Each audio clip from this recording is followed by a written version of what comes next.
Pulang-pula sa inis si Minerva at nakatingin ito ng masama kay Vera. Tumayo ito at agad na sumigaw dahilan na magpanting ang tenga ni Vera at mapataas ang kanyang kilay. "Ganyan niyo ba tratuhin ng bisita?" Sigaw nito agad na humarang si Connor pero pinigilan lamang ito ni Vera. Tumawa pa nga ito ng mahina at napatingin ng mga katulong sa kanilang amo. Kinakabahan sila na baka kung ano ang gawin nito at mas lalo na kung nandito pang isa nilang among si Damon. Wala kasi ito'y may inaayos. Ang pagkakaalam nilang lahat ay darating ito mamaya. Pero hindi sila sure kung anong oras. Sanay na kasi sila na kusan dumarating ito na kahit na anong oras. Kaya minsan ay kinakabahan sila kapag bigla itong sumusulpot sa kung saan. "Sino bang nagsabing bisita ka? Ilang ulit ko bang sasabihin?" Gulat na gulat silang lahat at gustong matawa. Lalo na't nang tignan nila ang mukha ni Minerva na pulang-pula at hindi na maipinta. Nang dahil sa inis ni Minerva, kahit nang katapat niya ay ina ni Gregor, hindi ito nagdalawang isip na magsalita ng hindi maganda. Kaya ang mga tenga nila at mga panga ay tumutunog sa inis. Hindi nila akalain na magsasalita ito ng kung ano-ano dahilan ng mainis niyang lahat ng tao sa bahay at hindi lamang si Vera. Samantalang hindi na rin natutuwa si Vera at ang kaminyaan na nakalagay sa kanyang bulsay panay ang kusot niya rito. Pinipilit niya maging kalmado. Pero nang dahil sa pinapakita nito, hindi na rin mapigilan ni Vera ang sarili.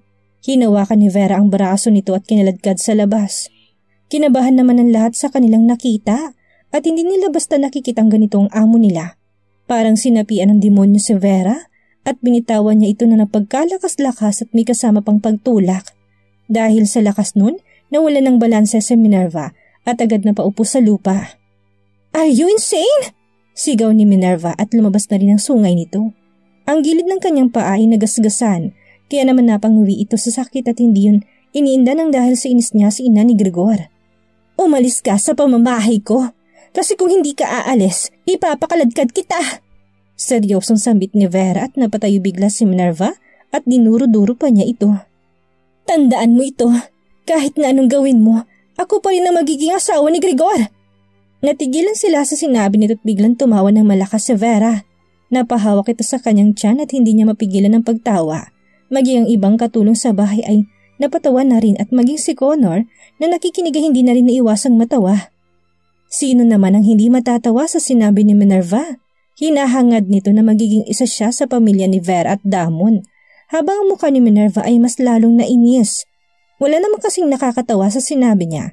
Pero halos lahat ng tao sa asyenda ay tumatawa. Hindi naisip ni Minerva kung sinong kausap niya, basta ang alam niya ay galit siya sa taong ito. Kumukulong dugo niya at hindi pa rin ito tumitigil sa pagtawa. Ang seryoso nitong mukha kanina ay biglang nawala nang dahil lamang sa sinabi ni Minerva. Kaso para kay Minerva, pang-iinsulto ito at ginawang katatawanan ng sinabi niya. "Tapos ka na bang tumawa? Ano nakakatawa sa sinabi ko? Alam ko magugustuhan din niya ako at magiging asawa ko siya. Magiging isa rin ako sa tomorrow. Maghintay ka." Mayabang na wika ni Minerva at naging seryoso muli ang mukha ni Vera. Habang tumatagal kasi ang usapan nila ay hindi na ito nagugustuhan ng mga sinasabi nito. "Do you think we will let you to enter our family? Manigas ka dyan!" Insultong sagot ni Vera at tumawa na naman ang mga tao sa paligid niya. "Mas gugustuhin namin na magkagusto siya sa mahirap na may mabuting kalooban. Hindi yung may pera na kahit papano pero ang ugali pang basura. Naintindihan mo ba ako?" Sabay lahat ng kamay nito kay Connor. Kinuha ni Vera ang regalong bag ni Minerva at agad ibinato sa tabi nito. "Dalhin mong basura mo. Kaya kong bumili niyan." Matapos marinig ni Minerva ang sinabi nito, natigilan ito at naisip niya biglang ginawa niya. Pero dahil nga sa malaking kahihiyan ang ginawa niya, tumayo ito agad na sumakay sa kanyang kotse. Ang dibdib niya hindi matigil sa pagtibok ng dahil sa kaba na kanyang nadarama. Daig pa niyang hinabol na kabayo sa sobrang bilis ng tibok ng puso niya. Parang lalabas na ito at bigla itong napahawak sa dibdib niya at di naman takot na bumabalot sa kanyang katawan. Nang maalala ni Minerva ang mga tawanan nito, hindi niya maiwasang mainis. Agad niyang hinampas ang manibela ng kanyang kotse at hindi pa rin nakakaalis sa tapat ng bahay ng pamilya ni Gregor. "I hate her." Mahinang saad ni Minerva at agad pinatakbo ang sasakyan palabas ng hasyenda. Hindi siya natutuwa at wala ito sa kanyang sarili. Talagang punong-puno ng galit ang kanyang katawan at sumabay pa ang paa niyang may sugat nang dahil sa pagkakatulak nito. Habang si Vera naman, nakapapasok pa lang sa loob ng bahay ay biglang nawala sa mood. Birthday niya ngayon, pero sinira lamang ito ng isang bisita. Napahawak ito sa sentido at kumirot yun bigla. Ramdam niyang inis na bumabalot sa kanyang katawan, pero hindi naman siya pwedeng magpadala sa inis. Lalo na at may mga taong mabubuting nakapalibot sa kanya. Umupo ito sa upuan at napansin din ito ng mga katulong. Kaya naman naging alerto rin si Connor at tumakbo papunta sa kusina para kumuha ng tubig. Halatang nawala ito sa mood at medyo nanibago si Connor. Lalo na ngayon pa lang nito nakitang ganito ang boses ni Vera. Hindi niya akalain na may pagiging bastos at piloso rin pala ang bunganga nito. Kaya naman kanina hindi niya alam kung saan siya ay matatawa o maawa kay Minerva.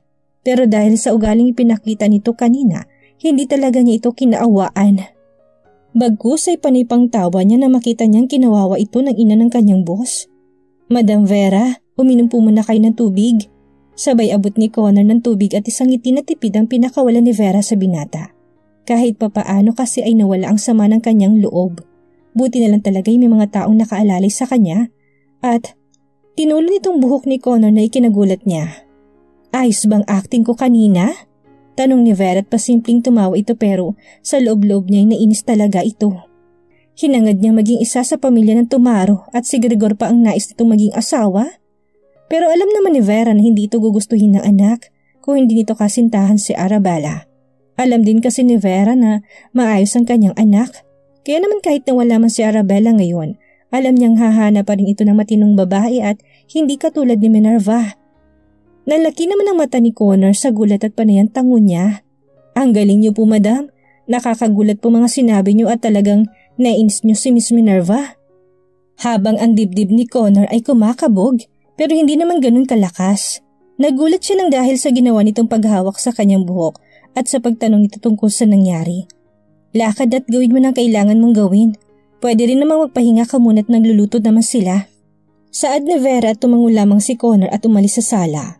Napangiti ito nang marinig niyang sinabi ng amo niyang si Vera. Natutuwa kasi si Connor at hindi niya akalain na ganito kabait ang mga magulang ng isang demonyo. Hindi siya nagsisisi na nakilala niya mga ito at lalo ng pagsilbihan ito. Para kay Connor ay gagawin niya lahat ng maprotektahan niya ang pamilya na ito at maging ang pangangailangan ni Lani. Kahit na wala nitong ginagastos nang dahil si Gregor na rin ang gumagastos ng mga pangangailangan nito. Pumasok bigla sa isipan ni Connor si Arabella at hindi niya alam kung ito ba ay nasa likod pa rin ng bahay. Kaya nang tunguhin ito ni Connor, wala siya nakitang anino ni Arabella at ang kasama nitong si Helena at Judy. Kaya naman naglakad ito papunta sa second floor kung saan ang kwarto nito at si Gregor. Kinakabahan pa nga siya dahil hindi niya alam kung anong kalagayan nito. Kumatok muna ng 3 beses si Connor at bago binuksan ang pinto, bumungad dito ang mahimbing na natutulog na si Arabella habang si Helena at Judy ay nakaupo sa tabi ng kama. Ang dalawang ito ay nakasanyas na huwag siyang maingay, kaya naman tumango naman ito. Dahan-dahan lumapit si Connor papalapit sa 3 at tumayo sa gilid. Kamusta ang pakiramdam ni Lady Ara? Tanong ni Connor habang nakamasid sa anghel ng demonyo. Okay naman siya at mukhang nawala ng sakit na nararamdaman niya. Nakatulog siya bigla nang alalayan namin siya papunta rito sa kwarto. Buti na lang talaga hindi kami napansin ni Minerva kanina nang dahil sa parang nagtatalo sila ni Madam Vera. Sagot ni Helena at kasunod nun ang pagtigil nilang 3. Meron silang naramdaman na kakaibang aura at hindi nila magawang lumingon sa likuran. Ramdam nilang nandito ng demonyo at nakamasid sa kanila, kaya naman hindi nila maiwasang kabahan, habang ang mga ulo nila ay nanlalaki ng dahil sa takot. Pero nilaksan ni Connor ang kanyang loob at agad lumingon. Boss! Bati nito at nagawang tumungo. Habang napatayo naman si Helena at Judy at tumabi sa isang gilid. Hindi nagsalita si Gregor na ito ay dumating at pumasok sa kanilang kwarto. Ang kanyang mga mata ay nakatuon lamang sa isang tao na kanyang hinihintay na makita. Kaso tulog ito at mahimbing na nagpapahinga. Kaya naman nilapitan niya ito at umupo sa kama. Nagawa pa nga niyang hawiin ang buhok nito at halikan ng noon ng asawa. Is there something wrong? Seryosong tanong nito at naging alerto naman si Helena. Lalo na siyang nakakasama nito bukod kay Judy at Connor. Boss Gregor, mukhang maselan po ang pagbubuntis ni Lady Ara. Masama raw pong pakiramdam niya kanina, kaya ngayon nakatulog ito ng alalayan namin ni Judy sa kwarto niyo. Paliwanag ni Helena at kinilabutan silang 3 ng magsalita si Grigor.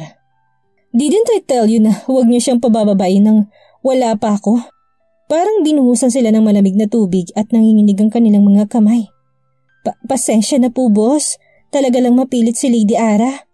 Nautal na sabi ni Judy at kinakabahan din siya. Hindi na lamang nagsalita si Grigor at napabuntong hininga. Kilala na niyang asawa kaya naman naiintindihan pa rin niya ang tatlo. Kung ito'y bumaba sa first floor, talagang hindi kasi ito papatalo ng dahil sa tigas ng kanyang ulo. So menyas bigla si Grigor at tumango naman ang mga ito. You may now go. Tuluyan ang nawala sa paningin ni Grigor ang tatlo at tumingin sa kanyang anghel. Habang tumatagal ay kinakabahan na rin siya at ngayon niya lamang ito naramdaman. Wala siyang idea kung paano maging ama, lalo na't hindi naman siya mahilig sa babae.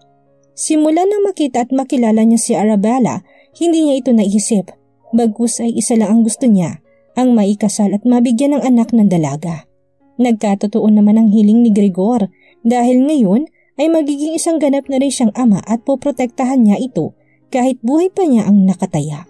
Hinalikan ni Grigor ang noon ito sa pangalawang pagkakataon at inamoy-amoy ang buhok. Naisip nito bigla ang sinabi ni Helena, kaya naman hindi niya maiwasang mag-alala at mapahawak sa kanyang sentido ng dahil sa sakit ng ulo. Kailangan pa niyang mag-ingat at ingatan ng asawa, lalo na't halata naman talaga kay Arabella na siya ay masalan magbuntis. Kinuha tuloy ni Grigor ang kanyang cellphone at agad tinext si Frago. Kailangan niyang gumawa ng paraan habang maaga kasi ayaw nitong mapahamak ang asawa.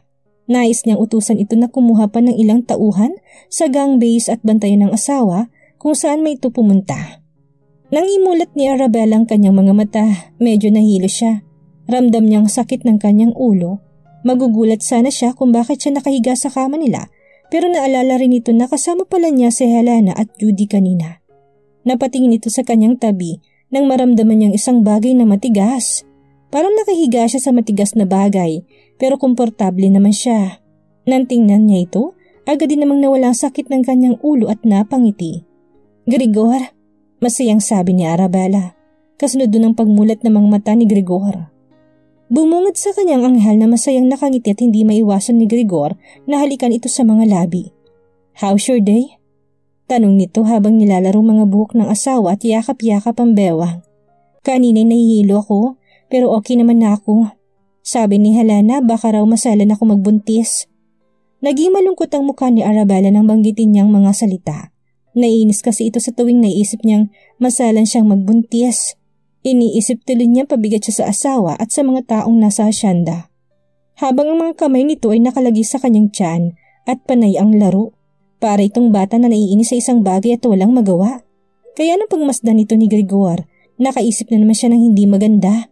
Napahawak ito sa kanyang sentido at hindi maiwasang mag-alala sa asawa.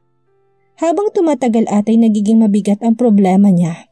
Wala siyang maisip ngayon, lalo na't kaligtasan lamang ni Arabella ang nasa isipan niya dahil sa pagbanggit nito. Napalunok si Grigor bago magsalita. I think you should not go to work. Hindi maiwasang manlaki ang mata ni Arabella nang dahil sa sinabi ni Grigor. Nagbagong timpla ng kanyang mukha at mas lalo itong nakaramdam ng inis. Kaiisip nga lang niya na siya ay pabigat tapos ngayon ay ayaw siya nitong pagtrabahuhin. Sumingkit ang mga mata nito tinirapan ng asawa. Grigor, papasok pa rin ako bukas sa ayaw at sa gusto mo. Ayoko magstay sa bahay at isa pa, nandyan naman si Helena. Lalong naging triple ang problema ni Grigor nang marinig ang sinabi nito. Inaasahan na rin kasi niyang magiging makulit ito't kapag na naman siya ay nakipagtalo, siguradong hindi rin siya maninalo. Kilala niya si Arabella talagang sumasakit ang ulo niya. Kaligtasan ang iniisip nito sa asawa pero binabaliwala lamang nito't nagiging matigas pa. Kaya naman, ginulo ni Grigor ang buhok ng asawa at saka pinsilpis silang mga pisngi. Don't you dare to work, Arabella. You should stay here. Ayoko. Sige na kasi, Grigor. Ayoko lang talaga. Pero promise ko na mag-iingat na ako. Sabay pa cute nito sa asawa. Bumuntong hininga naman si Grigor at wala siyang magagawa. Tumango na lamang ito't sabay nagulat si Grigor sa ginawa ni Arabella. Tumayo ito, sabay nagtatatalon. Yay! Sabi mo yan ha? That's enough, Ara. Sigaw ni Grigor at tumayo ito para lapitan ng asawa. Agad niya itong niyakap at tumigil na ito sa pagtalon. Itigil mo yan, baka mamaya magbagong isipan ko. Tumahimik bigla si Arabella at nginitaan na lamang ito. Ayaw niya makulong sa bahay kasama ang mga katulong kasi alam niyang gagawin siyang baby ng mga ito. Silang dalaway nagsimula na maglakad pababa. Pero gumamit ng elevator si Grigor. Ayaw niyang paglakarin ito sa hagdan, lalo na't buntis ito't ayaw niyang may mangyaring masama sa kanyang anghel. Nang tumunog ang elevator, napatingin ng lahat dito. Alam kasi nilang si Grigor ito't si Arabella. Bumungad sa kanilang dalawa at muling bumalik ang sigla ng anghel ng demonyo. Nakangiti na ulit ito't parang kumikinang-kinang pa sa kanilang paningin. Ang bawat isa sa kanila hindi maiwasang mapangiti. Nakita lang naman nilang pwede rin palang magbago ang isang demonyo at walang imposible. Samantalang si Helena at Connor na nakatingin kay Arabella ay nakangiti at nakahinga na rin ng maluwag. Naisip nilang okay na ito ngayon nang dahil sa napakalaking ngiti na pinapakawala nito. Mukhang wala na silang problema ngayon at nandito na rin ang asawa ng anghel. Habang isang taong lumabas mula sa pinto at agad itong sinalubong ni Arabella. Dad! Masayang bati nito't niyakap si Damon na kadarating lamang. May dala itong napakagandang bulaklak at halatang mamahalin. Hindi rin naman kasi bumibili si Damon ng mumurahin. Depende na lamang kung gusto talaga ng asawa nitong isang bagay. Talagang bibilin niya ito nang walang alinlangan. Habang nawala naman ang pagod ni Damon nang marinig niya ang isang boses at ang taong yumakap sa kanya. Nagawa niyang yakapin ito tulad ng pagkayakap nito at kasunod nun ang paglabas ni Vera galing sa kwarto nila sa first floor. Isang ngiti ang pinakawalan nito at simple lamang ang kasuotan nito. Para lamang siyang nasa bahay at hindi inisip na kailangan niyang magsuot ng magandang damit. Happy birthday! Bati ni Damon at tinalikan si Vera sa noo. Pero nagulat naman sila at tumawa nang marinig ang sinabi ni Vera. Anong bulaklak na naman ito? Mamahalin na naman ba?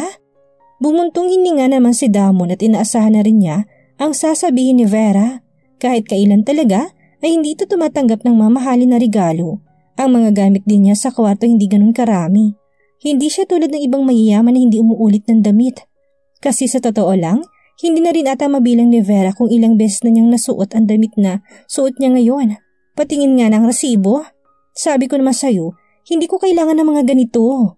Baka mamaya ang presyo nito'y pwede nang makapagpatayo ng mumurahing bahay. Ang mga salitang binibitawan ni Vera ay nagbibigay kahiyan kay Damon. Parang sinasaksak ang kanyang dibdib ng dahil sa mga pinagsasabi nito. Maging ang mga nasa paligid nila ay hindi maiwasang mapangiti at matawa. Kilalang-kilala na kasi nila ang dalawa, lalo ng mga katulong na matagal nang naninilbihan sa mag-asawa. Umiling na lamang si Damon at dumiretso sila sa kusina. Silang lahat ay naglakad na papunta rito at tinawag ang ibang mga tauhan sa asyenda. Halina kayo, tama ng trabaho. Sigaw ni Vera sa labas ng bahay at nahihiya naman ang mga ito. Nakasuot kasi sila ng uniform sa trabaho at nahihiyang pumasok ng dahil sa pawis nila at iba naman ay ang mga putik pang mga paa nang dahil sa pagtatanim ng bagong halaman sa asyenda. Napansin ito ni Vera at nagtataka ito kung bakit hindi pa rin pumapasok ang mga tauhan nila. May problema ba? Halina kayo't kakain na tayo. Sabay yaya nito't panayang kaway. Ang mga ito'y nagtinginan lamang at nagsisikamot sa kanilang mga ulo. Bago sinagot ang babaeng amo. Madam, nakakahiya naman po at ganito mga suot namin. Amoy pawis pa po kami at maputi ka mga paa. Mabilis nagbagong ekspresyon ni Vera na marinig itong isang hardinero sa kanilang asyenda. Hindi niya alam kung anong sasabihin, basta isa lang ang nasa isipan niya kung hindi siya isang kasiyahan. Naglakad ito papalapit sa mga ito at hindi nila papasok sa loob na ikinagulat nila. Pero ang ibang katulong sa loob ng hasyenda ay hindi na nagulat at natuwa pa nga. Anong problema kung maputik at amoy pawis? Kayo ang naglilinis at nag-aalaga sa hasyenda. Kaya hindi yun problema. Kaya ano pang hinihintay nyo? Pumasok na rin kayo. Sambit ni Vera at patuloy na tinatawag ang mga katulong na nasa labas at nabuhayan naman sila ng dugo. Silang lahat ay nagsimula ng pumasok sa loob kahit na medyo maputik ang mga sapatos nila. Hindi yun nalintanan ni Vera. Kahit na maging puno pa ng putik ang loob ng bahay. Basta gusto niya ay maging masayang lahat sa araw ng kanyang kaarawan. Habang ang asawa nitong si Damon na seryoso lamang ang muka, sa loob-loob niya ay nakangiti naman. Wala nang hihigit sa kasiyahan niya basta makita niyang ganito kabuti at kasayang asawa niya. Kaya naman ang una niyang makita ito, hindi talaga niya ito pinagsisihan. Hala, bakit ang sarap? Napatingin silang lahat kay Arabella na parang bata halos pagsunod-sunurin niyang subo. Ara, it won't run. Saway ni Gregor at nagtawanan naman sila. Zoe! Wika ni Arabella at punong-punong kanyang bibig, kaya naman ang pagbigkas niya sa isang salita ay medyo kakaiba. Umiling na lamang tuloy si Gregor at nagsimula na silang kumain. Silang lahat ay masayang-masaya at napakaraming pagkain ang nakahain sa lamesa nila. Ang iba naman ay nakalagay sa sala dahil nandoon si Helena at Connor at ang iba pang mga tauhan sa asyenda. Tanging pamilya lamang ni Vera at Damon ang nasa lamesa, pero wala pa si Argus at Simon. Kumunot naman biglang noon ni Arabella na mapansin nitong wala pang dalawang kapatid ng kanyang asawa. Palagi kasi siyang busy at pagod, kaya naman ngayon napaisip siya kung bakit wala ang dalawa rito. Gregor, nasan pala si Argus at Simon? Parang hindi ko sila nakita. Tanong ni Arabella at napatigil sa pagkain si Vera. Ngayon lang din kasi nito naalala ang dalawa pa niyang anak. Kaya napatingin ito sa asawa bago nagsalita. Nasaan nga palang dalawang yun? May kalokohan bang ginawa? Sabay tingin sa paligid. May binili lang po ata ang dalawang yun at kasama po nila si Lenny. Bigla sumulpot si Connor na may hawak na baso ng juice. Itong dalawa na itong sumundo kay Lenny kanina sa eskwelahan. Naisipan lang kasi ni Simon kanina na sunduin si Lenny, lalo na't bantay nito si Arabella. Kaya naman kanina bigla na lang itong nawala sa paningin nito at agad na dumiretso sa kumpanya ng kapatid na si Argus nang sa ganun ay sabay nilang masusundo si Lenny kapag sumapit ng oras ng uwi nito. Agad din namang napatingin si Vera kay Connor na nakatayo malapit sa kanila. Isang ngiti ang pinakawalan nito at kasunod nun ang pagpasok ni Argus at Simon. Kasama rin ito si Lenny na panayang talon at hindi nila maiwasan ng matawa. Tita Vera! Tita Damon! Sigaw ni Lenny at panay ang takbo nito at parang madadapa ito sa bilis ng pagtakbo. Silang lahat ay hindi maiwasan na mag-alala, pero hindi naman ito nadapa at nilapitan ng dalawang taong tinawag niya. Look! Ang dami ko pong stars! Sabay pakita ng mga bituin na tatak ng dahil sa galing nito at may very good pa sa gitna. Halos ang buong braso nito ay napapalibutan ng ganon at ginulo naman ni Damon ang buhok ng batang si Lenny. Lenny's very good. Anong gusto mong prize? Biglang nagliwanag ang mga mata ni Lenny at parang kumikinang-kinang pa ito. Kaso, napansin naman nilang nag-ibang expression ito at bumalik sa dati. Wala po akong hihilingin. Mas gusto ko pa rin si Lulu. Aniya rito at kumunot ang noon ni Vera at Damon. Bukod sa iba, alam na kasi nila kung sino ang Lulu na tinatawag ni Lenny. Lulu? Who's Lulu?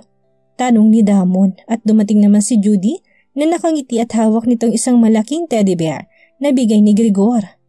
Ito ang binili nila noon sa mall na sila ay bumili ng mga damit ni Lenny. Samantalang hindi maiwasan ni Vera ang matawanan dahil sa nakita niya. Hindi nito inaasahan na pinangalanan pa ni Lenny ang kanyang paboritong teddy bear. Nang makalapit na si Judy, agad niya itong inabot kay Lenny. Pero nagsalita rin ito. Kailangan mo muna magpalit ng pantulog. Saad ni Judy at tumangutango naman si Lenny. Bye-bye po. Maglilinis po muna kami ni Lulu. Sabay kaway nito at talagang napuno ng kasiyahan ang mga ngiti nila sa mga labi ng dahil sa batang ito. Para kay Vera, ang araw na itong pinakamasaya sa lahat ng kanyang kaarawan. Hindi niya alam kung siya ba ay nananaginip lamang. Hindi niya akalain na maraming mangyayari ngayon at talagang natutuwa siya. Wala siyang hinihiling na iba at napatingin ito kay Arabella. Humigpit ang pagkakahawak nito sa tinidor at pinagmamasdan ang anghel ng kanyang anak. Natutuwa siya dahil hindi niya inasahan na ito pa ang magiging kasintahan ng anak niya. Kaya kahit anong mangyari ay poprotektahan nila ito sa kahit na anong trahedyang darating sa kanila. Ano kayang mangyayari sakaling bumalik si Arabella sa kumpanya para magtrabaho? Ano ang gagawin ni Minerva para lang mawala sa landas niya si Arabella? Iyan ang ating aalamin sa susunod nating kabanata.